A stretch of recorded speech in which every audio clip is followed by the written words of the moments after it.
오늘 하나님이 우리에게 주시는 매일 성경 말씀은 나훔 2장 1절로 13절 말씀이며 구약 성경 1299장입니다. 나훔 2장 1절로 13절 말씀, 구약 성경 1299장입니다.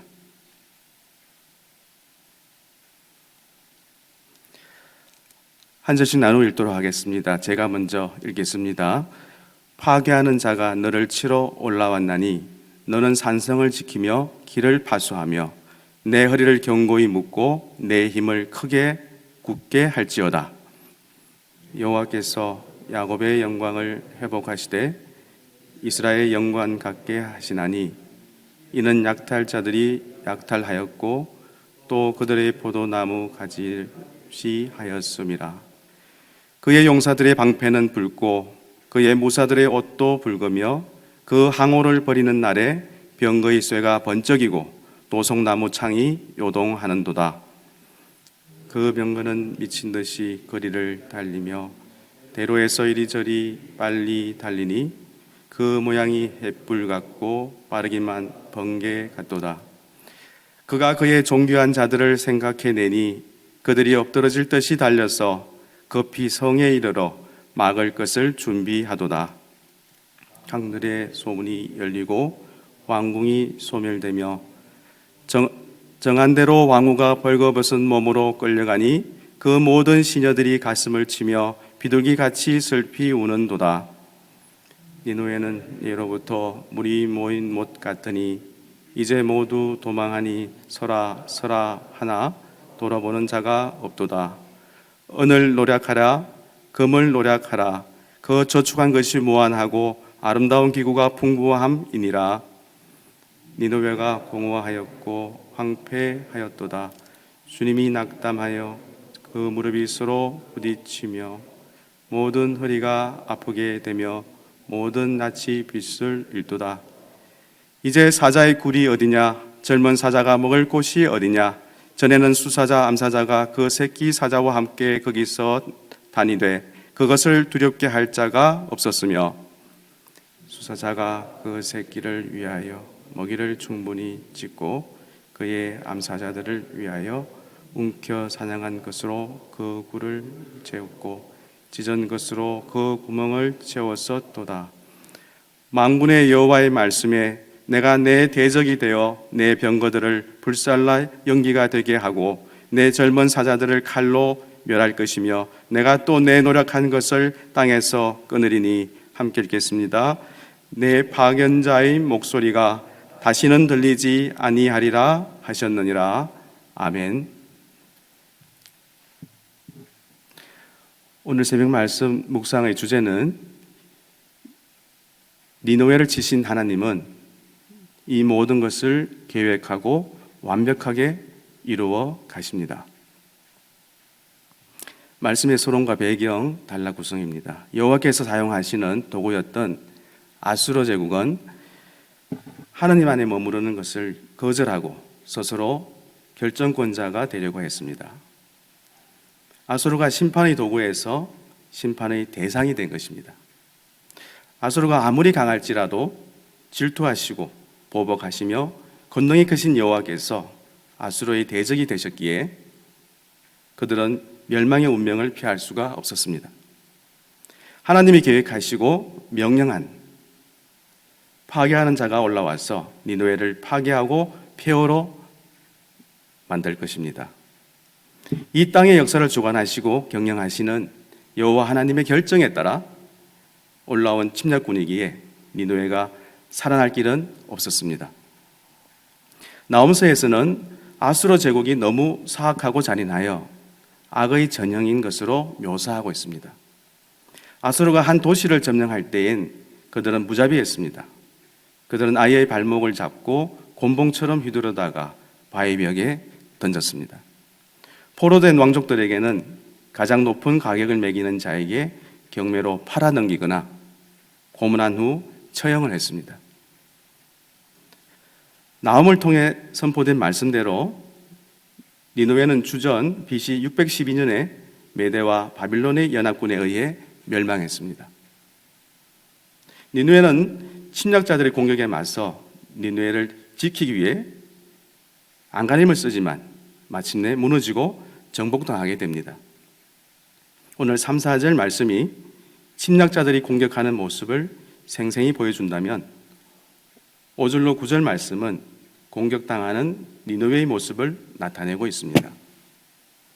이렇게 난공불락의 요새로 알려진 니느웨는 무너지고 온갖 보물은 빼앗기고 니느웨 사람들이 포로가 되어 끌려가는 모습이 1절로 9절 말씀의 내용입니다. 선지자는 니느웨 성읍을 사자들의 굴이라 칭합니다. 아시리아가 노력한 것을 쌓은 성읍을 사자가 사냥한 것을 저장하는 바위굴로 묘사한 것입니다. 사자가 새끼와 암사자를 위해 사냥하는 것이 당연하지만 그들은 너무 많이 죽였고 너무 많이 쌓았습니다. 주님은 침략군의 노력으로 그 바위굴을 텅 비우시고 그들의 무기와 곡간을 불사르고 그들의 새끼 사자가 죽임당하도록 하십니다.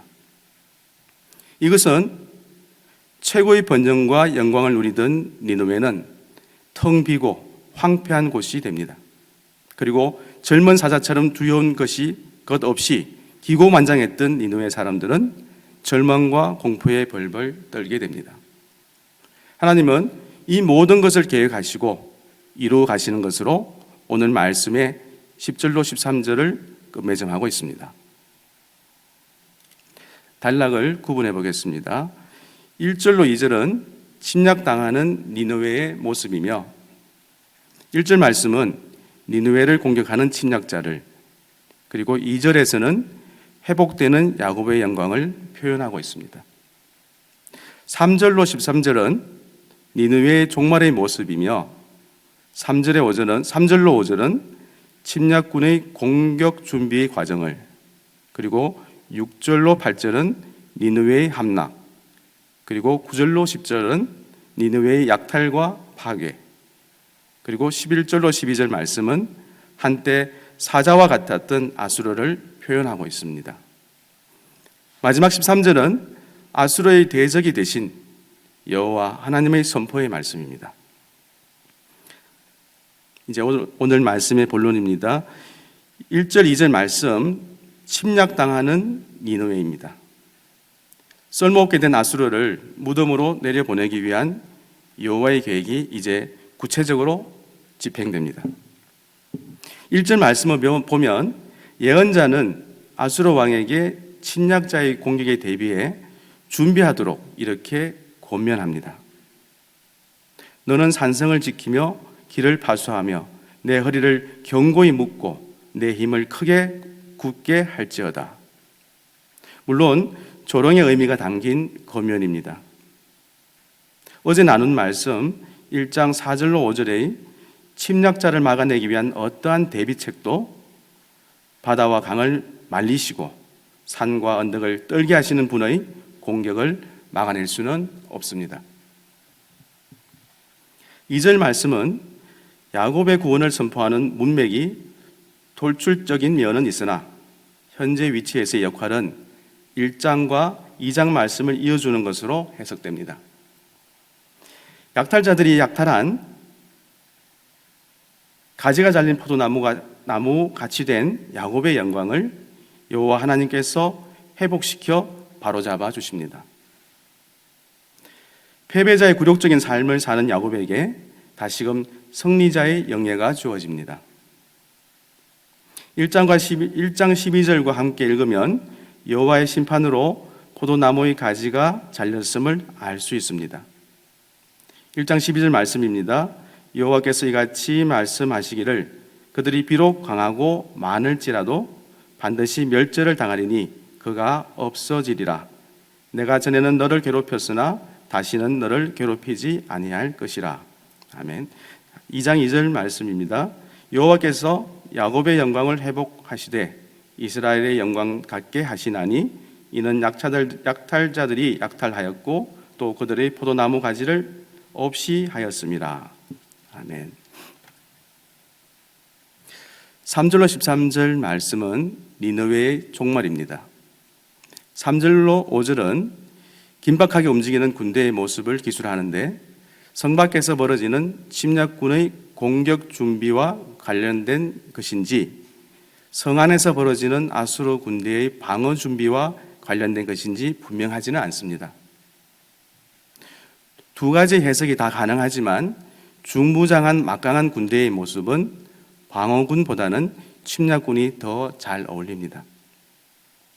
예언자의 시선이 멀리서 가까이로 옮겨가면서 침략군의 진영을 보여주므로 정적 분위기가 다시 동적 분위기로 바뀌면서 전장의 긴박감이 생생하게 전달됩니다. 3절 말씀입니다. 용사들은 자수색 옷을 입고 붉은 방패를 들고 있었고 병거의 쇠붙이는 번쩍이고 창들이 물결치는 모습은 명령이 떨어지면 언제나 공격할 수 있는 전열이 다 갖추어져 있습니다. 4절 말씀, 병거들은 성벽에 이르는 주변 거리와 광장을 미친 듯이 달려가는데 그 모습이 횃불 같고 빠르기는 번개 같습니다. 번쩍거리며 여기저기 거침없이 내달리는 병거의 모습은 성 안의 사람들을 두려움에 빠뜨리게 충분합니다. 그리고 5절 말씀입니다. 파괴하는 자가 일선 부대의 지휘관들을 부르자 이들은 서둘러 성벽으로 가는데 그곳에는 성을 공격하는 자들을 방어하는 장비들이 이미 설치되어 있습니다.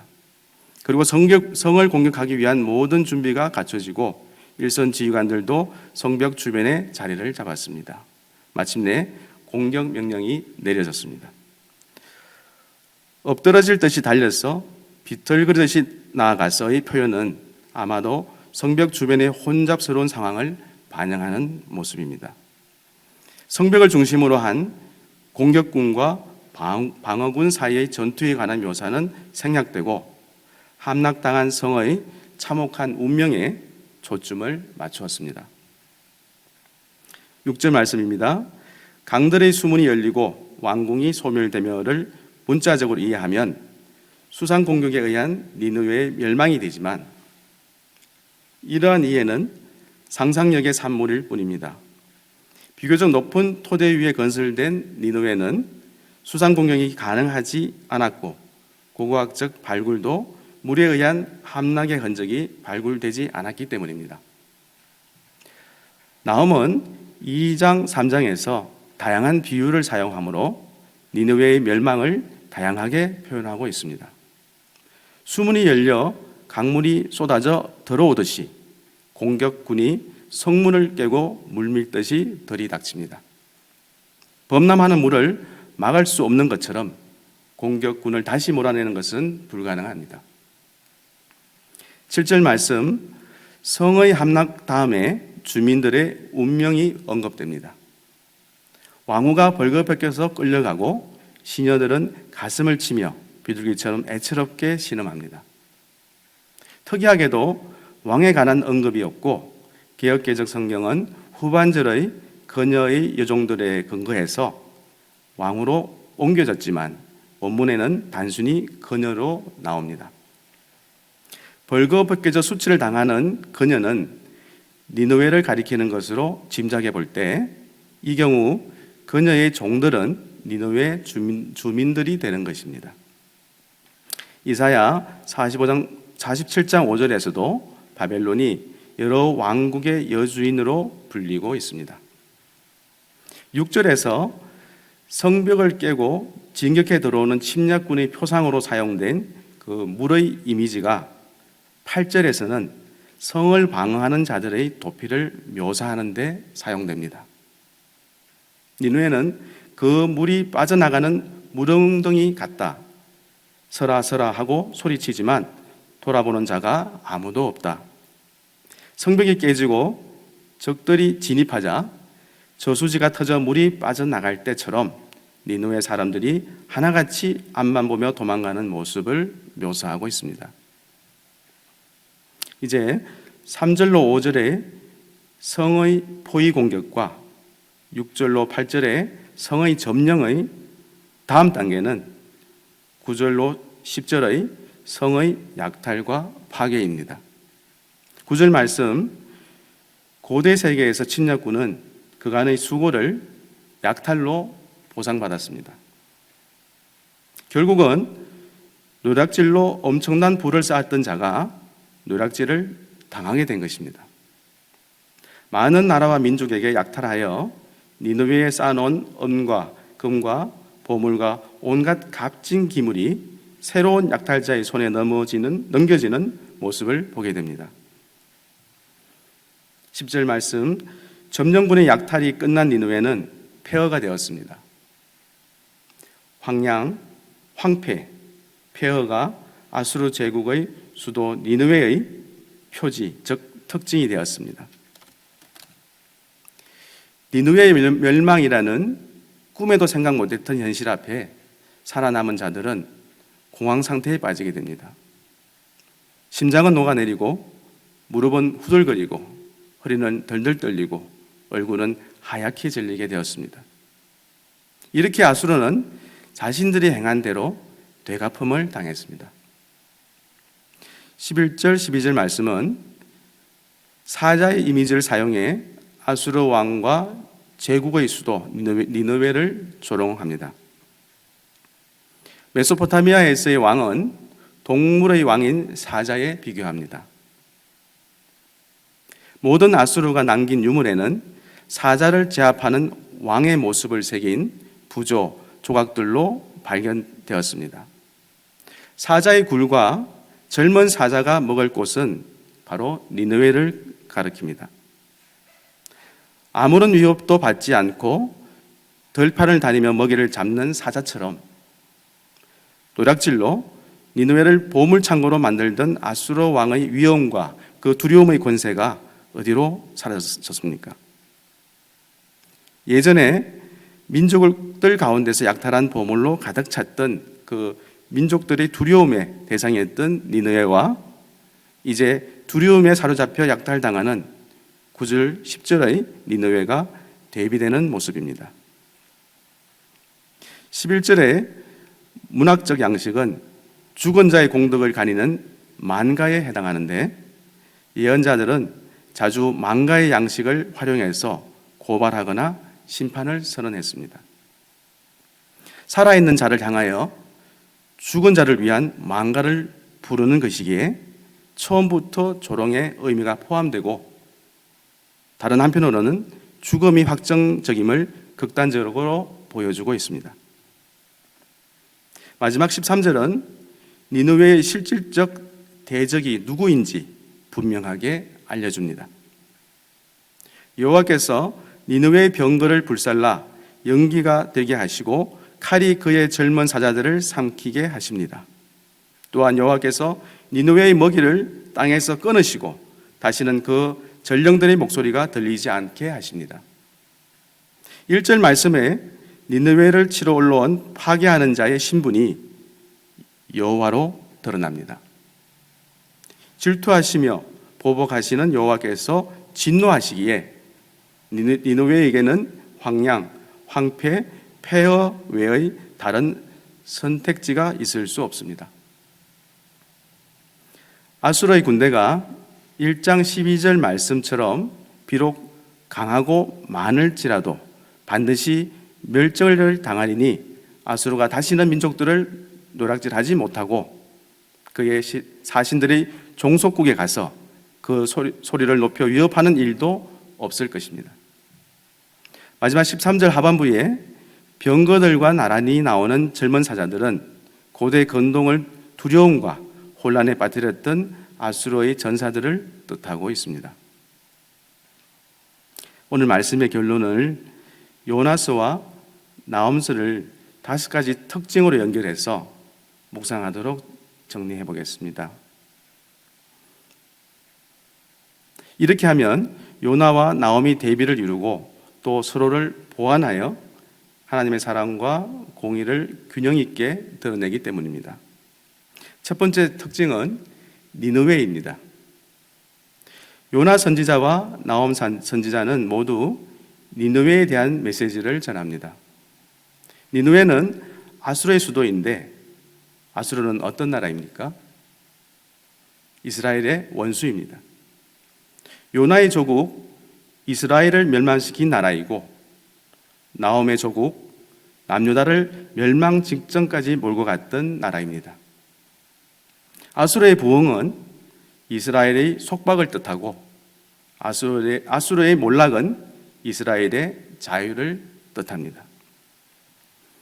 두 번째 특징은 악입니다. 히브리어로 라라고 합니다. 한마디로 아수르의 대표 도시 니느웨는 악이자 재앙입니다.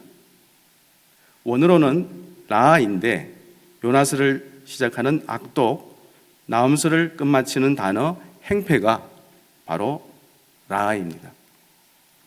요나와 나홈을 연결해서 읽으면 라로 시작해서 라로 끝이 나는 것을 알 수 있습니다. 하지만 니느웨의 악에 대해서 하나님은 요나와 나홈에게 상반된 입장을 취할 것을 요구하십니다. 하나님은 요나를 통해 악한 니느웨에게 기회를 주십니다. 원수마저 사랑하고 용서하신 하나님 때문에 요나는 싫어하고 괴로워합니다. 요나의 이 싫어함과 괴로움이라는 단어 역시 라입니다. 내 이해를 넘어설 만큼 포용력이 큰 하나님의 자비가 내가 악으로 규정한 이들에게 비치지 않길 바라는 그 마음을 도리어 하나님은 악으로 규정하는 것입니다. 하지만 하나님의 한없는 사랑을 빌미 삼아 한없이 죄를 반복할 때 하나님은 그것 또한 라 행패라고 말씀하십니다. 하나님은 나홈을 통해 악한 니느웨에게 참혹한 심판을 예고하십니다. 세 번째 특징은 노하기를 더디하시는 하나님입니다. 끝없이 포용하고 끈질기게 눈 감아주시는 하나님의 자비는 엄중하고 정밀한 공의와 함께 갑니다. 요나와 나홈 모두 더디하시는 하나님에 대해 말합니다. 요나 4장 2절과 나홈 1장 3절에 똑같이 나오는 표현입니다. 요나서에서 노하기를 더디하시는 하나님은 니느웨를 용서하십니다. 하지만 나홈서에서 노하기를 더디하시는 하나님은 니느웨에게 참고 또 참으신 까닭에 유보되어 쌓인 심판을 한꺼번에 쏟아내십니다. 노하기를 더디하신다는 동일한 표현이 요나와 나홈의 상반된 강조점을 부각시키고 있습니다. 요나와 나홈, 이 두 선지자의 상반된 균형이 우리에게 필요합니다. 우리에게 영적인 확신과 영적인 긴장이 동반되어야 합니다. 네 번째 특징은 요나의 눈물과 나홈의 위로입니다. 나홈 2장 7절에 비둘기라는 단어는 원어로 요나입니다. 직역하면 그 모든 시녀들이 가슴을 치며 요나같이 슬피 우는 도다입니다. 요나를 통곡하게 할 만큼 지독한 하나님의 사랑과 용서를 니느웨가 무참히 저버렸으니 이제 요나처럼 니느웨가 통곡할 것입니다. 나홈이라는 이름의 뜻은 위로입니다. 하나님이 모든 악을 바로잡으실 때 하나님의 백성은 위로를 받습니다. 원수마저 품으시는 그 사랑을 담기 위해 우리를 눈물 짓게 하시는 하나님, 원수를 친히 심판하심으로 우리의 희망과 위로가 되시는 하나님, 요나와 나홈의 말씀은 이 두 가지를 균형 있게 우리에게 보여주고 있습니다. 마지막 다섯 번째 키워드 특징은 의문문입니다. 요나와 나홈은 모두 의문문으로 마무리됩니다. 의문문이지만 분위기는 전혀 다릅니다. 용서를 위한 설득의 물음과 심판을 위한 취조의 물음으로 대비됩니다. 그리고 대화의 물음과 입을 막아버리는 물음으로 갈리게 됩니다.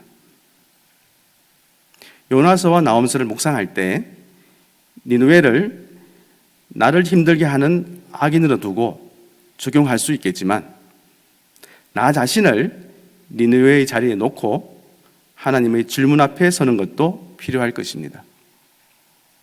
하나님의 사랑을 나의 죄책감을 해소할 때만 사용하고 하나님의 공의는 타인을 손가락질하며 나를 우위에 둘 때 사용하고 있지는 않은지 돌아보아야 할 것입니다. 하나님은 사랑으로 공의로우시고 공의 안에서 사랑하십니다. 하나님의 사랑이 방종과 무책임의 동력이 되지 않도록 하나님의 공의가 그 울타리가 되어줄 것입니다. 이제 요나와 나홈이 우리의 신앙에서 분리되지 않도록 이끄는 개인적 묵상 되시길 바랍니다.